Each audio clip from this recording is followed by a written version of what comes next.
The federal government's stay-at-home order is yielding results through rapid contact tracing and containment of community transmission. Even at this, not everyone can afford to remain indoors, as someone must keep tabs to ensure life goes on, like health workers, journalists, utility suppliers and food vendors. Friday Obaje, a nurse anesthetics, is in the front line of the COVID-19 response. Health personnel is not really too sweet for them, particularly because of this stigmatization. Once they see you coming out of the hospital, the other people run away. For journalists like Mary Ohagu, Victor Benson and others, they never anticipated 2020 will reveal one of the most infectious diseases ever to hit the world.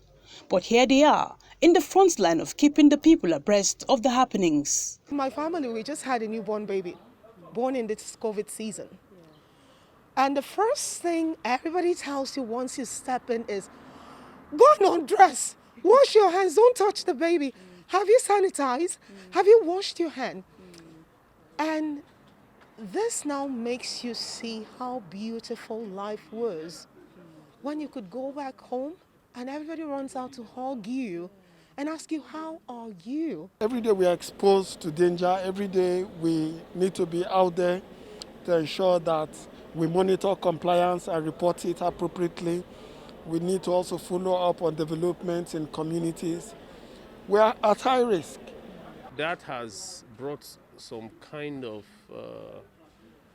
caution on the part of my family, especially when I get to my kids who say, Daddy, where are you coming from? When I sneeze, they will say, corona, corona, corona.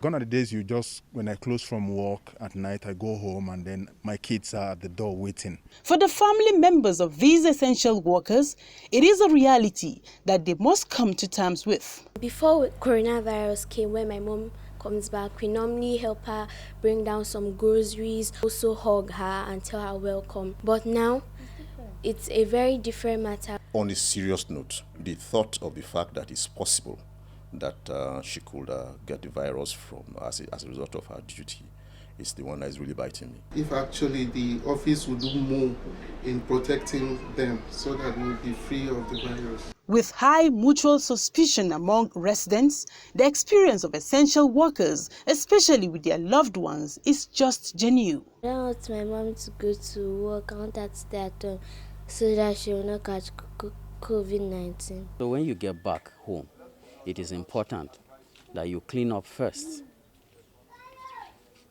Take a bath after work, wash properly, and then before you begin to touch the kids or your wife. I think it behoves on us as information people who know to actually imbibe some of these things that we preach.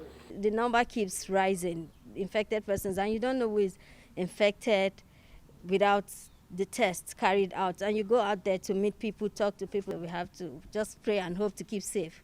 Yeah, thank you. I tell you, the fear is real among journalists who are in the front line, to report everything COVID-19 almost on a daily basis. As we walk the thin line, we also try to avoid becoming the casualties in discharging a very sensitive assignment. In Abuja, Tessie Omeri, NTA News.